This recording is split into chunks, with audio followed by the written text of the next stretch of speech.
Welcome to the Humanities Team podcast with me, Steve Farrell. Humanities Team is an international spiritual movement whose purpose is to communicate and demonstrate the timeless truth that we are all one, with the divine and all life, caring for each other and the world we share, so that people's actions reflect this profound understanding within our generation. We believe that living this truth is essential to resolving the most chronic and acute world challenges and vital to creating a flourishing world of peace, harmony, and happiness. We offer transformative education programs in personal and spiritual development, and we host an annual event called Global Oneness Day. Similar to Earth Day, which galvanized the global environmental movement, Global Oneness Day has become a catalyst for spiritual activism and an integral part of the present-day global oneness movement, which represents a profound new paradigm in human culture. Humanities Team is the only global nonprofit organization working in transformational education. Since we are a nonprofit, there is no focus on growing profits or satisfying shareholders, and 100% of all revenue goes toward our work supporting conscious evolution, planetary awakening, and flourishing at every level of life. If you'd like to learn more about us or want to support our mission directly through donation or volunteering some of your time, please visit us online at humanitiesteam.org. And lastly, if you enjoyed this podcast, we'd be grateful if you'd leave us a review. Hi, and welcome to Acceleration with our special guest, Brett Bevell. Today's theme is Reiki healing. I'd like to introduce Brett to you now. As a gifted Reiki Master, Brett Bevell is the author of several books, including Psychic Reiki, The Wizard's Guide to Energy Healing, The Reiki Magic Guide to Self-Attunement, and Reiki for Spiritual Healing. Brett is also a pioneer in the field of healing apps, first exploring this concept in 2013 through his book, New Reiki Software for Divine Living, and now offering his energy healing work through the Soulvana App by Mindvalley. Brett's clients include a number of Hollywood stars, screenwriters, and is publicly endorsed by Carrie Ann Inaba from ABC's Dancing with the Stars. Welcome, Brett. And I would like to go ahead and dive into some questions. Sure. All right. So, let's see. I'd like to hear a little bit about your book, Healing Racism Within: A Lightworkers Guide. Sure. Yeah. So that's going to be released in the middle of October this year. It's a book that is very, very close to home for me because I'm quite revealing in the book that I grew up in a very dysfunctional family, and there was a lot of racial conditioning that I was born with. You know, my parents were I'll just quit. I'll quit. I'll just be as vulnerable as I can. When I was a toddler, I witnessed a race-based murder, and I was literally born into a family of murderers and pedophiles. So that's where I grew up. And my path as an energy healer has been about cleaning up that psychic cosmic mess that I was born into within myself. And as I've used those tools to clean up issues around sexual abuse and shame and all those very personal issues, I've also felt and become aware of that same capacity to also help change my own conditioning, to change that racial bias that I was born with, to change those kinds of filters through which I was seeing the world because of the way I was raised. And so it's a very powerful book that takes people through different exercises so that they can really go inward and help clear ancestral trauma, even clear the ancestral lines of things that may be passed down to us from our grandparents or great-grandparents in terms of different biases or pain or trauma. So it's something that I'm really excited about. And again, it's probably of all the books I've written, it's probably the most vulnerable one in terms of me going into my own personal story. Wow, that's exciting. And I think that, so many people my age that grew up in the 60s, there was so much racism. It was absolutely a part of life. And so there's a lot to undo. And I'm excited. I'm excited about your new book. Thank you. Yeah, me too. Yeah. So let's see. Do you want to tell me about pioneering Reiki software? Yeah. So in my book, New Reiki Software for Divine Living, in one of the chapters, I talked about the ability to send Reiki through electronics and through apps. And so in that book, I think I predicted what has now become pretty commonplace. And then eventually I was contacted, I think it was in 2016 or 2017 by Mindvalley about their Soulvana app. And so I'm now faculty on that app in terms of being able to, send energy healing through time and space through pre-recorded healings. And, an interesting thing about that is a couple of years ago, I was actually in a car accident and I had a concussion. And I found for me, the most helpful tool that I had for working on myself was actually that app. Sometimes I would listen to myself doing healing. Sometimes I would listen to other healers doing healings.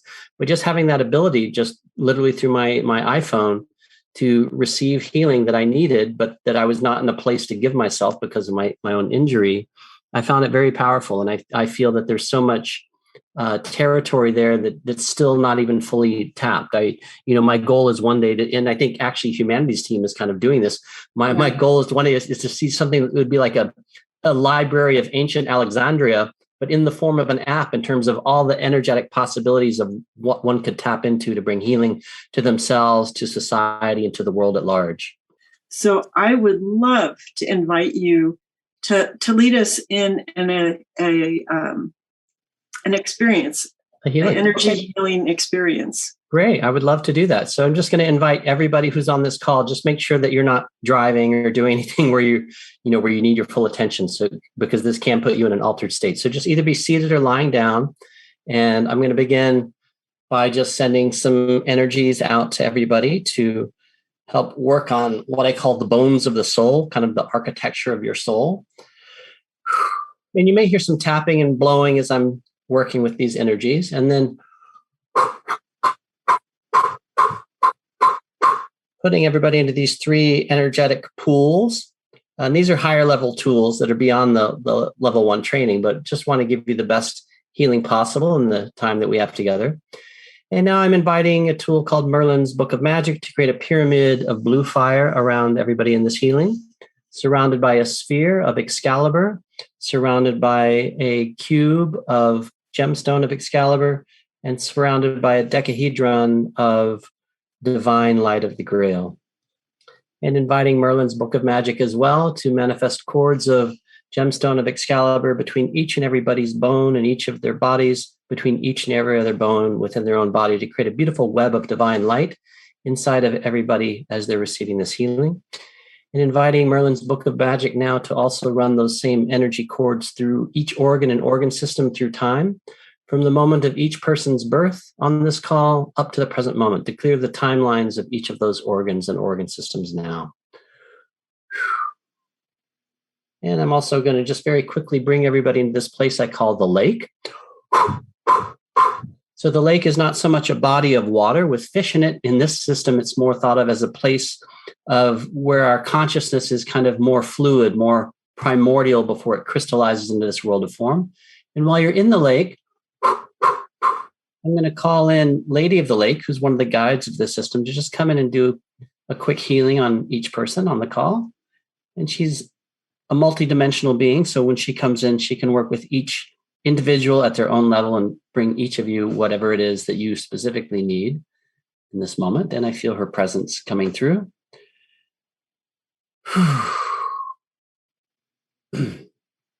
Beautiful. Thank you, Lady of the Lake. She works very, very quickly, very, very fast. And I'm just going to bring through some elemental energies now here, just bring through the element of air to help bring everybody into a place of stillness and inner peace.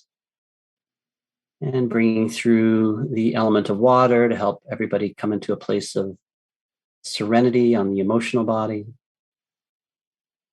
And bringing through the element of earth for just some quick grounding, and intending that the element of earth also form as whatever crystals or gemstones would be most appropriate for you in this moment, for each individual in this moment.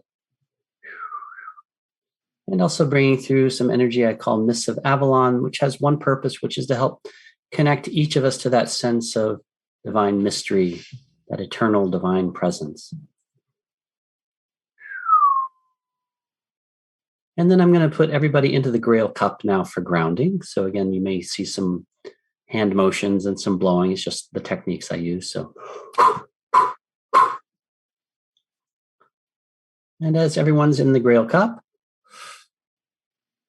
just going to bring through some more element of water as a beautiful waterfall coming down from above, flowing down through each person's crown chakra, down through all of their chakras, washing away any last energetic debris that's ready to be released from this short little sample healing, just to make sure that everything's clean and clear as the healing comes to an end. And again, just reinforcing some element of earth as a beautiful grounding cord running from each person's tailbone all the way down to the center of the earth, just so that everyone's nice and grounded here at the end of the session. And so that's just a very quick, energetic taste of magical awakening. I did use some higher level tools in the course that's available here on Humanities Stream. It takes you through the first level where each person is empowered to what I call the 3 cauldrons, or 3 primary energy centers. One that flows out of the navel that I call dragon fire, which has a hot, fiery energy that is really good for burning out negative energy in your field. I've also found it very effective on physical issues to burn things out as well. You also learn how to bring through an energy I call the Grail that comes from the heart center. It is a very deeply nurturing, restorative healing quality to it. And then you also can bring through an energy from the top of the head that I call Arthur's Crown that brings through an energy of wisdom and awakening. So in the level 1 course, which is a 28-day course with little doses of content each day, you get the empowerment on the first day, and then you're taught how to weave these 3 different energetic possibilities together to do healings on yourself, to also send healings to other individuals. So the beautiful thing is at level 1, with this level, you can send healing distantly, and also how to even send group healings and how to work with the land, clearing the land. So it's a wonderful introduction to this system, and I'm so happy that it's now available here on Humanities Stream. Well, thank you. That was just an energetic spa day here for us at Humanities Team. I know everyone felt that.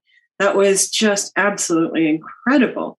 So, oh man, that was nice. I am like, I feel the top of my head tingling. My feet are tingling. So that was really incredible. So what kind of differences are there in the Reiki training? Yeah. So again, there's 2 different trainings that are available of my work through Humanities Stream. And there's the Magical Awakening level 1, which I just spoke about, which goes for 28 days. There's also a course that I offer that is a different energy that I call Psychic Reiki. Now, Psychic Reiki is the vibration of Reiki, which is a little bit different than the vibration of Magical Awakening. But Psychic Reiki is also just a very beautiful and very easily accessible tool. It actually came to me in 2007 while I was traveling in Laos. I was alone. I was actually finishing the first edits on my first book, the Reiki Magic Guide to Self-Attunement. And I got very ill. Bear with me on this story. It's just an interesting story, I find. I got very ill at one point. My spleen was swollen about the size of a small grapefruit. I had a fever.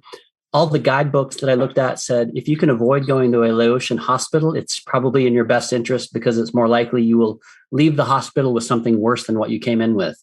So I didn't seek going to a hospital. I just simply locked myself in my room for several days and did energy healing nonstop. At a certain point, I heard a voice in my head say, "Would you like a new spleen?" And I said, yes. Now, I don't think that physically a new spleen appeared for me, but literally instantly I felt better. Instantly I felt as though I was fine. The fever suddenly was gone. The swelling went away. I was very hungry from having been hiding up in my room for several days. And I went to have a meal, and actually had, I remember very specifically, I had aloo gobi at this lovely little kind of outdoor Indian food restaurant. They had these little plastic chairs outside, and I was sitting in my chair, and I noticed this amazing presence just suddenly appeared in the chair next to me. And I had this knowing that that presence was the spirit of Mikao Usui, who's the founder of Reiki, who has passed away, almost 100 years ago. But I knew that that was the energy of his spirit. And I felt from him this ball of white light go into the area of my heart chakra. And initially when that happened, I had no idea what that really meant, other than that it was an interesting experience. For the weeks after that, I kept falling in and out of this very amazing mystical place of consciousness where I would see these very complex mathematical equations in my mind that made no sense to me. But when I would see them, I would just have this awareness of that eternal presence that exists in all things, even in a spoon or in a glass of water or a chair. And what I began to notice over time, again, literally after a period of weeks, was that ball of white light was just more than a ball of white light, that it was actually an energetic crystal, what I call the Reiki crystal. It was a crystal, if you could imagine, not a physical crystal, but an energetic crystal made out of the light of Reiki that had been put into the area of my heart chakra. And what I came to realize was that if I simply talked to that crystal, either with my voice or just with the power of my mind, that crystal would then send Reiki to whatever I asked it to send. So Psychic Reiki is basically still using the energy of Reiki, which is a very popular form of energy healing, but it's using it in this different way that I was shown through this experience that I had in 2007 in Laos, where in the 14-day program, one is empowered to their own Reiki crystal. So they have it sitting in front of their heart chakra. And then I guide you through how to use that to send healings to yourself, how to send healings to others, also how to, again, do advanced techniques with it. There's a one section where we start to integrate the working with it with also different Taoist healing symbols. And it's a very beautiful, beautiful training, a bit different than the Magical Awakening, but still in its own right, a very powerful, powerful system. Wonderful. Can you tell me about the difference between hands-on and psychic healing? Sure. So hands-on healing, I still love traditional Reiki. I still actually teach traditional Reiki, where the practitioner would usually be in the same room with the person and laying their hands on another person. Within Reiki, though, there is also, even built in traditional Reiki at the second level, there is the ability to send Reiki distantly through time and space. So in traditional Reiki, one would use sacred symbols for that process and invoke those symbols to kind of bridge time and space to send the healing to a person on another spot in the planet, or even to send healing backwards or forwards in time. And so with Psychic Reiki, what I'm really meaning is just, it's the same energy as traditional Reiki. It's just that the practitioner is literally just accessing it by having a psychic conversation with that Reiki crystal that's in front of their heart chakra. And they can either have the conversation psychically, or some people literally talk out loud to their Reiki crystal, but it's really that simple and that easy. And so that's why I use the term Psychic Reiki when describing those techniques. So we have loads of questions coming in, and Sure. I'm going to start bringing them in. Anna said, I love that experience. Does your program deal with these kinds of processes? My program definitely gives an introduction to that. So again, in the Magical Awakening program, you're empowered to 3 primary energy centers. In the healing that I just offered, since I'm the founder and teacher of this system, there are 9 levels that I teach the public. So I was using every tool that I had. But even at the first level, you get an amazing bag of tools. So again, if I compare it to Reiki, in first degree Reiki, you learn hand positions to do healing on yourself. And that's really all you get. You get that, and you get some history about the precepts and stuff. But in the Magical Awakening training, you're getting 3 primary energy centers that you can access. You're also taught how to send that energy distantly at level 1, how to send group healings, how to also weave those energies together for really powerful experiences. Also how to connect and commune with those spiritual guides that oversee the system, who are Merlin and Lady the Lake, and how to build a deeper relationship with them as your spirit guides. So again, is everything in there that I shared with you during the healing experience today? No, but it's still a very, very powerful experience, and I highly encourage you to try it. If you're a member of Humanity's Dream already, then you have access to it anyway. So I would say just join and learn from it, because it's a very powerful system, and I've had so many compliments about this work since I first started sharing it back in 2007, 2008. Jerry says, Brett, how can one most beneficially speak with someone who has experienced such extreme abuse? So, I'm not quite sure of the focus of that question. I'll go where I think it's going. So I'll just say from my own experience, I certainly suffered extreme abuse. And for me, I really feel like that motto, the truth will set you free. So being as honest as you can with somebody, if you know somebody who's in that place, and to being able to hold space for somebody who's in that place, or if you yourself are in that place, just being as open and as honest as you can in places that feel comfortable, not wanting to put yourself in a situation that feels unsafe. Safety is certainly important. But even though I had a pretty challenged childhood, at the same time, I also feel a sense of, I don't want to say gratitude, because that's not the right word, but a sense of, if I hadn't had that difficult childhood, I wouldn't be who I am today. And I also really love who I am today. And I love the life that I have. I love the energy healing techniques that I experience and that I've developed. I love my beautiful wife and son. So I have an amazing, amazing life. And so I don't feel sorry for myself about my childhood. I feel like it was a painful experience, and I've worked through it, and I've gained many gifts through it. I really think, it's kind of like a perfect example of the wounded healer, in the sense that, we, through trying to heal our own wounds, we then discover gifts that we can then bring out into the world. So I think that's where your question was intended to go. If I'm mistaken, feel free to rephrase it and put it back in the chat. All right. Thank you. So Katrina asks, if it's not too uncomfortable, can you speak a little more about the racism when growing up? Oh, Jerry says yes. Thank you too, by the way. Sure. Yeah. So again, like I said, growing up, I witnessed a race-based murder when I was a toddler.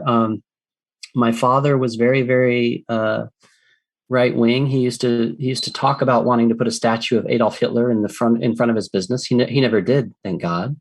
One of his friends was somebody who often bragged about murdering a black boy many years before, and my father would send me on fishing trips with this guy. So it was really, really a very difficult and challenging environment. And it wasn't until I actually graduated college that finally the light bulb went on in my head, like, I need to get away from this situation. I got deeply into therapy, started, doing my own inner work, 12-step work, shamanic work, everything I could get my hands on to bring healing to myself. And all of those things I honor as systems that helped bring me a little closer and a little bit deeper into the light. But for me personally, the thing that radically transformed my life, I found, was energy healing. It was really when I got into Reiki and then also explored other forms of energy healing that I noticed an exponential increase in my happiness, an increase in my ability to receive joy, and to be, again, at Omega Institute where I work, I'm known for having this very boisterous laugh around campus. And so for me, I really credit Reiki and the other forms of energy healing that I've worked with over the years for being the light that has helped clean that up in my system. So the interesting thing about these energy healing systems is that it's not just an intellectual process. You can literally clear those energy cords between you and somebody who's been abusive. So what I do in Reiki in Healing Racism Within is I talk about those practices where you can start to use that to clear your own ancestral lineage. It's not that you're sending Reiki to your ancestors, but you can clear those energetic lines between you and maybe your grandparents or great-grandparents. And even if they were very good people, they may have held certain biases or certain beliefs that they're not necessarily in alignment with the highest light. So you can help clear that out. You can also, I was speaking about the Reiki crystal. You can even use the Reiki crystal to bring yourself into certain meditative states of awareness, to then ask it to show you where in your own consciousness are you still holding on to some of those biases or maybe traumas, depending on if you're a white person or a person of color. So you can really use these tools then to go deeper and deeper into clearing out whatever's being held in the cells of your own body, which, depending on your own experience, might be that of somebody who's received, on the receiving end of trauma, of abuse, or somebody who's been carrying and maybe unconsciously, promoting that trauma unconsciously. So this gives you a toolkit then to begin to work on that stuff. And again, I started with very simple exercises, even beginning with what I call simple art therapy, like different doodles and drawings with, how do I see myself? How did I hear things? How am I going to draw my ears and mouth? But then going deeper and deeper into different energy healing techniques in the book. Wonderful. Thank you. So Joni said, you're awesome, Brett. So things are coming in fast and furious. I'm trying to keep up. Sure. It takes a lot to speak of these things. You are blessed despite your past. So that was anonymous, and I so agree with that. Let's see. Greg says, how did this racial experience shape your vision of the world? Well, I mean, it was interesting, because even growing up, it was a very strange thing. So my father was very right-wing. My parents were divorced since I was 5. My mother, on the outside, seemed very, very liberal on the outside. And yet internally, there were statements she would make, things that I realized, what you're projecting on the outside isn't what's really going on the inside. And so what I realized, again, I didn't really start to fully realize this until I started doing my inner work, therapy and other things after college, is I started to realize that even though I always thought of myself as being somebody who was very progressive and trying to do the right thing, I realized that I was still carrying inside of me all these energetic imprints, all these subconscious imprints of what I had been taught, what I had learned from my father and also from my mother. And that I needed to clean up that mess energetically. And I think I talk about this in the book too. There was a period of my life where I was living in Oakland, and I was working at a place called Quickway, which was mostly, the other employees were Black there, and it served mostly a Black clientele. And that was sort of my first real introduction to being in a culture that was different than what I had grown up in. And so during that time, even just using certain meditations to become aware of my own inner judgments and how I could change those and shift those. And so again, the book explores that awareness of my own path as well. We have another question this one's from Anita. I'm a woman of color, and what you said really got to me, particularly because it is uncommon.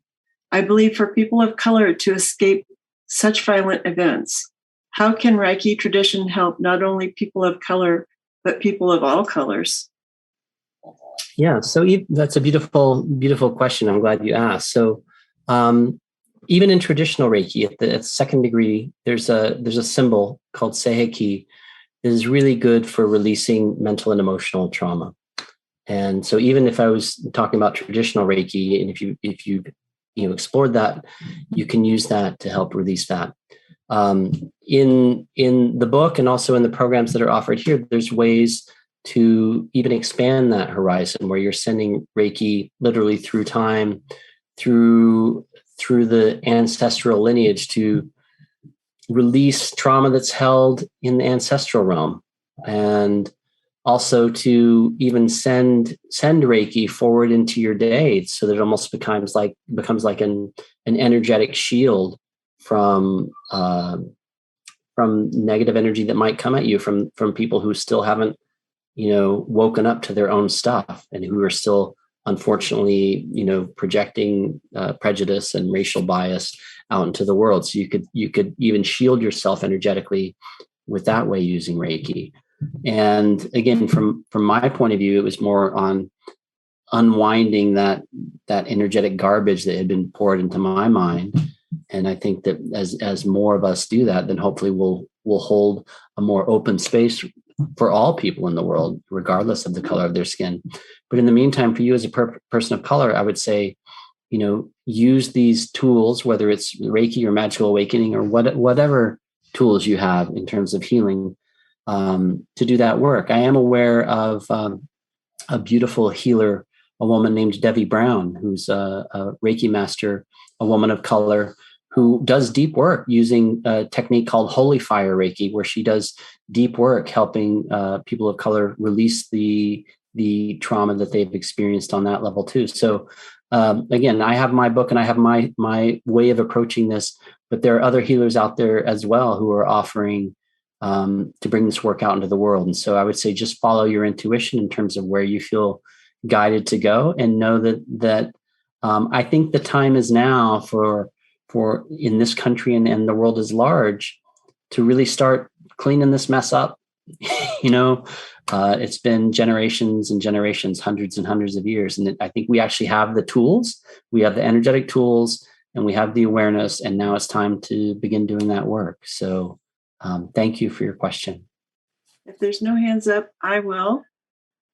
Well, Dee, can I just interject something based on something you said earlier? So you mentioned playfulness. And I really want to reinforce that the magical awakening work in particular is extremely playful.